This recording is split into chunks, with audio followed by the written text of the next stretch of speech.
प्रतियोगी परीक्षाओं की तैयारी करने वाले सभी प्रतिभागियों को मेरा नमस्कार। मैं Hindi education point YouTube channel में आप सभी का स्वागत करती हूं। जैसा कि आप सभी जानते हैं कि इस चैनल के माध्यम से आपको सामान्य हिंदी, जिसमें यूकेएसएससी यूकेपीएससी द्वारा आधारित पाठ्यक्रम पर आपको एमसीक्यू और डिटेल वीडियो यहाँ पे प्रदान की जाती हैं। साथ ही इसमें इंडियन हिस्ट्री एक सीरीज चलाई है जिसमें अभी तक बहुत सारी वीडियो, चाहे वो वैदिक कालीन सभ्यता से हो, सिंधु घाटी हड़प्पा सभ्यता से हो, मौर्य काल, ये सब वीडियो इसमें डाली जा चुकी हैं। आप प्लेलिस्ट में जाके चेक कर सकते हैं। प्रतिभागियों, हम हर दिन कुछ ना कुछ नया सीखते हैं, चाहे वो हम इत्तेफाक सीखें या योजनाबद्ध तरीके से सीखें, लेकिन हम कुछ ना कुछ अपने जीवन में प्रतिदिन सीखते ही रहते हैं। तो ये हमारे ऊपर निर्भर करता है कि उस सीखे हुए ज्ञान को हम अपने भीतर स्थायी रूप में रखें या अस्थायी रूप में उसको रखकर फिर भूल जाएं। तो मेरा प्रयास यही है कि आप अपने भीतर अपने लक्ष्य को प्राप्त करने के लिए जो जो आपको सहायता इस मंच से, इस यूट्यूब चैनल से आपको प्रदान की जा रही है, उसको आप अपने जीवन में स्थायी रूप में लें और अपने लक्ष्य को प्राप्त करें। तो जैसे कि आज हिस्ट्री का बहुत ही महत्वपूर्ण टॉपिक है गुप्त काल, ठीक है, क्योंकि यूकेएसएससी और यूकेपीएससी में गुप्त काल बहुत अधिक प्रश्नों के माध्यम से पूछा जाता है। तो आप सभी आज की सीरीज़ को ध्यान से देखेंगे। और जैसे कि मैंने आपसे पहले भी कहा है कि आप पढ़ाई बुक्स से कीजिए, आप किताबों से ज्ञान अर्जित कीजिए, बहुत अच्छी अच्छी किताबें हैं बस। लेकिन एक जो क्वेश्चंस का, जो एक इम्पोर्टेंट क्वेश्चंस का जो एक पूरा संकलन है, वो यहाँ पर आपको प्रदान किया जाएगा। साथ ही एक्स्ट्रा चीज़ें बताई जाएंगी। तो इस समय, जिस समय आप इस वीडियो को सुन रहे हैं, देख रहे हैं, आप अपने आप को भी अपना भी आकलन करते हुए चलें कि आपको किस पोर्शन से कितने प्रश्नों का उत्तर सही पता था। ठीक है, तो शुरुआत करते हैं आज की वीडियो की। पहला प्रश्न है, गुप्त वंश का संस्थापक कौन था? घटोत्कच गुप्त, चंद्रगुप्त प्रथम, श्रीगुप्त या इनमें से कोई नहीं? तो आप सभी जानते हैं इसका उत्तर है ऑप्शन नंबर सी, श्रीगुप्त। तो गुप्त वंश का संस्थापक कौन है? श्रीगुप्त। आप इसको ऐसे भी ट्रिक से याद कर सकते हैं कि हम अपने से बड़ों के आगे श्री लगाते हैं, तो श्री से ही शुरुआत होती है। तो गुप्त वंश की शुरुआत किसने की? श्रीगुप्त ने की। ठीक है, हम कुछ तरीकों से अपने ज्ञान को स्थायी बना सकते हैं। इस प्रकार आप अपने भी पर्सनल व्यक्तिगत ट्रिक बनाकर प्रश्नों को याद कर सकते हैं। अगला प्रश्न है, गुप्त शासकों की सरकारी या दरबारी भाषा क्या थी? पाली, प्राकृत, हिंदी या संस्कृत? तो गुप्त शासकों की जो दरबारी या राजभाषा कह सकते हैं, सरकारी भाषा कह सकते हैं, वो थी डी, संस्कृत। ठीक है, तो D is the right answer. आगे बढ़ते हैं। अगला प्रश्न है, एरण अभिलेख। देखिए, एरण अभिलेख से प्रश्न बहुत पूछा जाता है। तो एरण अभिलेख से मैंने यहाँ पर 2 प्रश्न लिए हैं। तो पहला तो है कि एरण अभिलेख का संबंध किस शासक से है? ब्रह्मगुप्त से, चंद्रगुप्त से, चंद्रगुप्त प्रथम से या चंद्रगुप्त द्वितीय से या भानुगुप्त से? तो उसका सही उत्तर है ऑप्शन नंबर डी, भानुगुप्त। तो एरण अभिलेख का संबंध किस शासक से है प्रतिभागियों? भानुगुप्त से है। अगला प्रश्न है, भारतीय संस्कृति का स्वर्ण युग कहा जाता है। स्वर्ण युग किसे कहा जाता है? देखिए, अलग अलग स्वर्ण युग हैं। भक्ति काल भी स्वर्ण युग है, मुगल काल का स्थापत्य कला का भी स्वर्ण युग है। लेकिन अगर हम भारतीय कल्चर, इंडियन कल्चर की अगर हम बात करते हैं, तो उसका स्वर्ण युग कौन सा है? मौर्य काल, राजपूत काल, चोल काल या गुप्त काल? तो उसका सही उत्तर है ऑप्शन नंबर डी, गुप्त काल। गुप्त काल को भारतीय संस्कृति का स्वर्ण युग कहा जाता है। अगला प्रश्न है, फाहियान कहाँ का निवासी था? भूटान का, अमेरिका का, चीन का या वर्मा का? तो उसका सही उत्तर है ऑप्शन नंबर सी, चीन का फाहियान निवासी था जो भारत आया था। ये किसके शासनकाल में आया था, क्या इसने यहाँ पे किया, वो आगे हम प्रश्नों में जानेंगे। अगला प्रश्न है, सेतुबंध का रचनाकार प्रवरसेन द्वितीय किस वंश का शासक था? एक तो हमें ये पता चला कि सेतुबंध का रचनाकार कौन है, प्रवरसेन द्वितीय है। तो ये किस वंश का शासक था? शक, कर्ण, वाकाटक या सातवाहन? तो उसका सही उत्तर है ऑप्शन नंबर सी, वाकाटक। तो आप ये याद रखेंगे, सेतुबंध का रचनाकार कौन है? प्रवरसेन द्वितीय, या सेतुबंध क्या एक रचना है प्रवरसेन द्वितीय की लिखी हुई। अगला प्रश्न है, मंदिर निर्माण कला का जन्म सर्वप्रथम कब हुआ? देखिए, अभी हमने बात की थी इंडियन कल्चर की, भारतीय संस्कृति की। ऐसे ही अगर हम मंदिर निर्माण कला की बात करें, तो उसका सबसे जो जन्म हुआ वो कब हुआ? मौर्य काल, गुप्त काल, कुषाण काल या सैंधव काल में? तो उसका सही उत्तर है ऑप्शन नंबर बी, गुप्त काल में ही मंदिर निर्माण कला का जन्म हुआ। बढ़ते हैं अगले प्रश्न की तरफ। गुप्तकालीन शासन प्रणाली किस प्रकार की थी? तो हमें लगता है कि हमारा जो लोकतंत्र बना ठीक है। लोकतंत्र जो हमने संविधान हमारा जो लागू हुआ वो हुआ 26 नवंबर 1949। हम समझते हैं कि उससे पहले राजतंत्र, लोकतंत्र, ये सब चीज़ें थी। तो गुप्तकालीन शासन प्रणाली किस प्रकार की थी?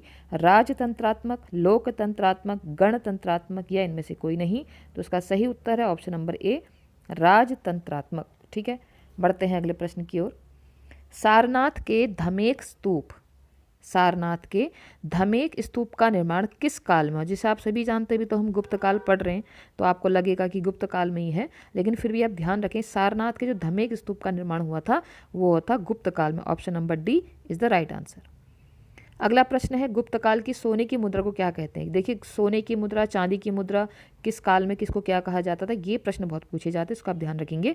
तो गुप्त काल की सोने की मुद्रा को क्या कहा जाता था? दीनार, कांसापर्ण, निष्क या काकिनी। तो उसका सही उत्तर है दीनार। सोने की मुद्रा को दीनार कहा जाता था, ये ध्यान रखेंगे। गुप्त काल में सोने की मुद्रा को दीनार कहा जाता था। अगला प्रश्न है कुमार संभव महाकाव्य किस कवि ने लिखा है? बाणभट्ट, चंद्रबरदाई, हरिसेन या कालिदास। तो बहुत आसान सा प्रश्न है, कालिदास ने कुमार संभव महाकाव्य की रचना की। अगला प्रश्न है नालंदा विश्वविद्यालय की स्थापना किस युग में हुई है? देखिए, ये प्रश्न भी बहुत पूछा जाता है, नालंदा विश्वविद्यालय की स्थापना किस युग में हुई है? तो ऑप्शन है मौर्य, कुषाण, गुप्त या पाल। तो उसका सही उत्तर ऑप्शन नंबर सी, गुप्त काल में ही नालंदा विश्वविद्यालय की स्थापना हुई है। बढ़ते हैं अगले प्रश्न की ओर। अभी हमने रघुवंश महाकाव्य की बात की थी, ठीक है, या प्रश्न क्या था? कुमार संभव की बात की थी, सॉरी। तो अब प्रश्न आता है कालिदास द्वारा रचित मालविकाग्निमित्र, यानी कि एक रचना और है कालिदास की जिसका नाम है मालविकाग्निमित्र और नाटक है ये। तो इसका नायक कौन था? पुष्यमित्र शुंग, गौतमी पुत्र सातकर्णी, अग्निमित्र या चंद्रगुप्त। तो उसका सही उत्तर है option number C, Agnimitra. Agnimitra Kalidasa द्वारा रचित मालविकाग्निमित्र का नायक था। ठीक है, बढ़ते हैं अगले प्रश्न की तरफ। निम्न में से किस काल में स्त्रियों की पुरुषों से बराबरी थी? हमको लगता है कि आज के समय में, जिस समय में हम चल रहे हैं वर्तमान युग में, आधुनिक युग में, तो इस समय स्त्रियों की पुरुषों से बराबरी है। ठीक है, हम ये कितना ही अपने लोगों लगा लें, कितना ही समाज में हम चर्चा कर लें, या कितने ही हम हर जगह अवसर प्रदान करें, लेकिन मुझे नहीं लगता कि पुरुष ने कभी स्त्री को अपने बराबर समझा है। ठीक है, ये मेरा व्यक्तिगत विचार है, कोई इससे सहमत हो, कोई नहीं भी हो सकता है, क्योंकि हमारी मानसिकता इतनी इस तरह की है कि वो उसको निकलने में ना बहुत समय लगता है। ठीक है, चाहे वो किसी भी लेवल में हो, पुरुष कभी भी स्त्री को अपने बराबर नहीं समझता। और मेरा तो यह मानना है स्त्री को पुरुष के बराबर बनना ही क्यों है, स्त्री पुरुष से बहुत आगे है। ठीक है, तो क्षमा चाहती हूँ अगर किसी को ठेस पहुँची हो, लेकिन कभी कभी उद्गार बाहर आ ही जाते हैं। तो निम्न में से किस काल में स्त्रियों की पुरुषों से बराबरी थी? गुप्त काल में, मौर्य काल में या चोल काल में? तो गुप्त काल में पुरुषों की स्त्रियों से बराबरी थी या स्त्रियों की पुरुषों से बराबरी थी, गुप्त काल की बात हो रही है। अगला प्रश्न बहुत ही महत्वपूर्ण प्रश्न है कि बाल विवाह की प्रथा कब प्रारंभ हुई? ठीक है, बाल विवाह निषेध कब हुआ, ये तब हमें सब जानते हैं, किसने इसके विषय में बोला, विधवा विवाह, सब हम चीज़ें जानते हैं। लेकिन बाल विवाह जैसी प्रथा जो प्रारंभ हुई वो कब हुई? मौर्य काल में, कुषाण काल में, गुप्त काल में या हर्षवर्धन काल में? तो उसका सही उत्तर ऑप्शन नंबर सी, गुप्त काल में ही बाल विवाह की प्रथा प्रारंभ हुई। अगला प्रश्न है सोने के सर्वाधिक सिक्के किस काल में जारी किए गए? कुषाण काल, गुप्त काल, मौर्य काल या हिंद यवन काल? ठीक है, तो इसका सही उत्तर है ऑप्शन नंबर बी, गुप्त काल में ही सोने के सिक्कों का प्रयोग सबसे अधिक हुआ। और इसको क्या कहा जाता था? इससे हम पहले पढ़ चुके हैं, दिनार कहा जाता था। बढ़ते हैं अगले प्रश्न की तरफ। देखिए, मैंने आपसे कहा था एरण अभिलेख से संबंधित मैं आपको 2 प्रश्न करवाऊंगी। तो अब देखिए, प्रश्न है कि सती प्रथा का पहला उल्लेख कहाँ से मिलता है? ये प्रश्न बहुत बार रिपीटेड प्रश्न है, ये तो आप सभी को पता होगा। भीतरगांव लेख से, विलसत स्तंभ लेख से, एरण अभिलेख से या भीतरी स्तंभ लेख से? तो उसका सही उत्तर है ऑप्शन नंबर सी, एरण अभिलेख से सती प्रथा का पहला उल्लेख मिलता है। सती प्रथा के विषय में आप जानते हैं, इसका अंत करने के लिए लॉर्ड विलियम बेंटिक और राजा राम मोहन राय के नाम याद आते हैं, और 1828 में इसका अंत करने का प्रयास किया था लॉर्ड विलियम बेंटिक ने। ठीक है, बढ़ते हैं आगे। किस गुप्त शासक को नालंदा विश्वविद्यालय का संस्थापक माना जाता है? अभी हमने बात की थी नालंदा विश्वविद्यालय गुप्त युग में हुआ, तो इसका संस्थापक कौन है? कुमारगुप्त प्रथम, स्कंदगुप्त, समुद्रगुप्त या चंद्रगुप्त प्रथम? तो उसका सही उत्तर है ऑप्शन नंबर ए, कुमारगुप्त प्रथम को नालंदा विश्वविद्यालय का संस्थापक माना जाता है। और गुप्त वंश का संस्थापक कौन था? श्रीगुप्त। ठीक है, ट्रिक से याद करेंगे आप लोग। अगला प्रश्न है वर्तमान गणित में दशमलव प्रणाली आविष्कार का श्रेय निम्न में से किस युग को जाता है?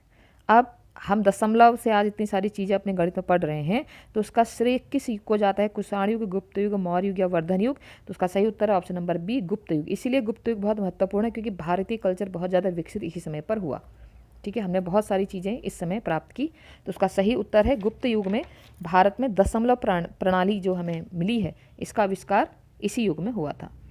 बढ़ते हैं अगले प्रश्न की तरफ। गुप्त राजा जिसने विक्रमादित्य की पदवी ग्रहण की थी, विक्रमादित्य की पदवी किसने ग्रहण की थी? स्कंदगुप्त, समुद्रगुप्त, चंद्रगुप्त द्वितीय या कुमारगुप्त? तो उसका सही उत्तर है ऑप्शन नंबर सी, चंद्रगुप्त द्वितीय ने ही विक्रमादित्य की उपाधि प्राप्त की थी या पदवी प्राप्त की थी, ग्रहण की थी। ठीक है, अगला प्रश्न है हर्षचरित किसके द्वारा लिखी गई है? हर्षचरित किसके द्वारा लिखी गई है? कालिदास, बाणभट्ट, वाल्मीकि या व्यास? तो उसका सही उत्तर है option number B, Banabhatta. Harshacharita किसके द्वारा लिखी गई है प्रतिभागियों? बाणभट्ट के द्वारा लिखी गई है। अगला प्रश्न है हर्षवर्धन के समय कौन सा चीनी तीर्थयात्री भारत आया था? महत्वपूर्ण प्रश्न है, कौन आया था? फाहियान, इत्सिंग, मेगास्थनीज या ह्वेत्सांग? देखिए, हॉ का हॉ और ह्वेत्सांग का हॉ, ये याद आप रखेंगे। तो हर्षवर्धन के शासनकाल में कौन आया था? ह्वेनसांग आया था। तो आपको ऐसे ट्रिक याद रहेगी, हॉ। ठीक है, तो कौन सा चीनी तीर्थयात्री भारत आया था? ह्वेनसांग आया था। तो D is the right answer. अगला प्रश्न है किस व्यक्ति को द्वितीय अशोक कहा जाता है?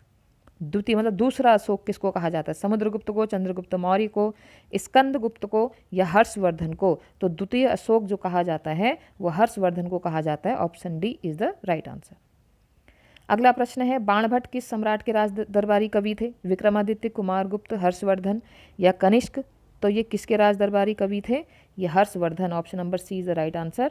हर्षवर्धन के राज दरबारी कवि थे। अगर मेरे प्रश्नों को बोलने की स्पीड गति ज़्यादा है तो आप वीडियो को पॉज करके प्रश्न पहले पढ़ सकते हैं, उसके बाद उसका उत्तर निकाल के, उत्तर समझ के फिर वीडियो को प्ले कर सकते हैं। ठीक है, अगला प्रश्न है सम्राट हर्ष ने अपनी राजधानी थानेश्वर से कहाँ स्थानांतरित की? ऐसे प्रश्न बहुत आते हैं जब कोई सम्राट अपनी राजधानी स्थानांतरित करता है, तो कहाँ स्थानांतरित की? प्रयाग, दिल्ली, कन्नौज या राजगृह? तो थानेश्वर से इन्होंने अपनी राजधानी कहाँ स्थानांतरित की थी?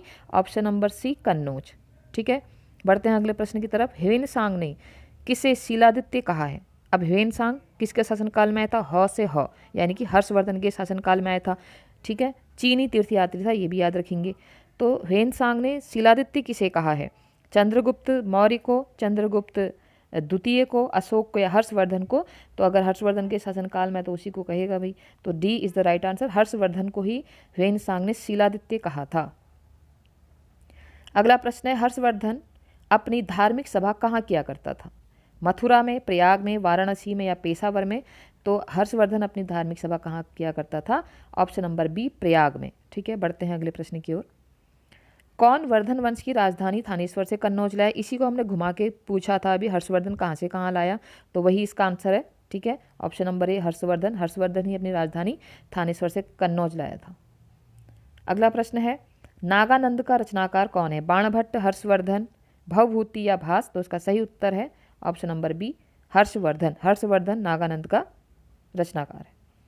अगला देखिए, फिर क्वेश्चन को थोड़ा डिटेल में कर दिया। नागानंद, रत्नावली एवं प्रियदर्शिका नाटकों के रचनाकार कौन होंगे? तो कौन है? अभी हमने पढ़ा ऊपर हर्षवर्धन, तो उसका सही उत्तर है ऑप्शन नंबर डी, हर्षवर्धन ही नागानंद, रत्नावली एवं प्रियदर्शिका नाटकों के रचनाकार है। अगला प्रश्न है गुर्जरों को किस शासक ने पराजित किया? प्रभाकर वर्धन ने, राज्यवर्धन ने, हर्षवर्धन ने या शशांक ने? तो उसका सही उत्तर है ऑप्शन नंबर सी, हर्षवर्धन ने गुर्जरों को पराजित किया। ठीक है, अगला प्रश्न है किस चीनी यात्री को वर्तमान शाक्य मुनि एवं यात्रियों में राजकुमार कहा जाता है? चीनी यात्री की बात हो रही है। ठीक है, चीनी यात्री की बात हो रही। अभी हमने पढ़ा था कि ह्वेनसांग क्या था? चीनी तीर्थयात्री था। किसके शासनकाल में आया था? हर्षवर्धन के शासनकाल में आया था। ठीक है, और शीलादित्य की उपाधि भी उसने उसी को दी थी। तो फाहियान, ह्वेनसांग, इत्सिंग, इनमें से कोई नहीं। तो उसका सही उत्तर है ऑप्शन नंबर बी, ह्वेनसांग को ही यात्रियों में राजकुमार कहा जाता है। अब बहुत ही महत्वपूर्ण प्रश्न, कुंभ मेला प्रारंभ करने का श्रेय किसे जाता है? देखिए, कुंभ मेला मनाया जाता है हमारे देश में, तो इसको स्टार्ट करने का श्रेय किसको जाता है? अशोक को, चंद्रगुप्त द्वितीय को, हर्षवर्धन को, या इनमें से कोई नहीं। तो उसका राइट आंसर है ऑप्शन नंबर सी, हर्षवर्धन को कुंभ मेला प्रारंभ करने का श्रेय जाता है। ठीक है, श्रेय बोले तो क्रेडिट। अगला प्रश्न है घटी यंत्र या तुला यंत्र का प्रयोग होता था, किस चीज़ के लिए होता था? खेत की जुताई के लिए, खेत की सिंचाई के लिए, समय मापने के लिए, या इनमें से कोई नहीं? तो उसका सही उत्तर है ऑप्शन नंबर बी, खेत की सिंचाई के लिए घटी यंत्र या तुला यंत्र का प्रयोग होता था। ऐसे भी प्रश्न आ सकता है कि घटी यंत्र या तुला यंत्र का संबंध किससे है? तो खेत की सिंचाई से संबंध है। ठीक है, बढ़ते हैं अगले प्रश्न की ओर। और आज की वीडियो का अंतिम प्रश्न, सीयूकी नामक यात्रा विवरण निम्नलिखित में से किससे जुड़ा है? फाहियान से, अल्बरेनो से, मेगास्थनीज से, या हेनसांग से? उसका सही उत्तर है फाहियान। सीयूकी नामक यात्रा विवरण किससे जुड़ा है? फाहियान से जुड़ा है। तो प्रतिभागियों, आज हमने गुप्तकाल को कंप्लीट किया और आने वाली वीडियो में आपको प्राचीन भारत विविध, जिसमें मैं अंकोर वाट का मंदिर कहाँ है, ठीक है, ये सारी चीज़ें हम कहाँ, इन सारी चीज़ों के बारे में, भीमबेटका, इन सब, इतिहास के पिता किसे कहते हैं, मतलब विविध भारत से इंपॉर्टेंट क्वेश्चंस लेके आऊँगी। आपको वीडियो पसंद आती है तो आप इससे जुड़ें, लाइक करें, शेयर करें, सब्सक्राइब करें। और अगर किसी और टॉपिक में आपको डाउट है तो आप प्लीज़ कमेंट कर सकते हैं और अपने द्वारा हल किए गए प्रश्नों की संख्या भी यहाँ पर भेज सकते हैं। आपने इसकी डिटेल जो है पढ़ाई की है या नहीं की है, ये भी आप बता सकते हैं। इससे क्या होगा, आपका और हमारा संपर्क एक सही तरीके से चलेगा, तो उसमें मुझे भी वीडियो बनाने से पहले पता होगा कि आपको किस टॉपिक पर क्या कंटेंट चाहिए। ठीक है, तो आज के लिए इतना ही। आप सभी खुश रहें, तैयारी करते रहें। इसी शुभकामना के साथ वीडियो को अंत करती हूँ। धन्यवाद।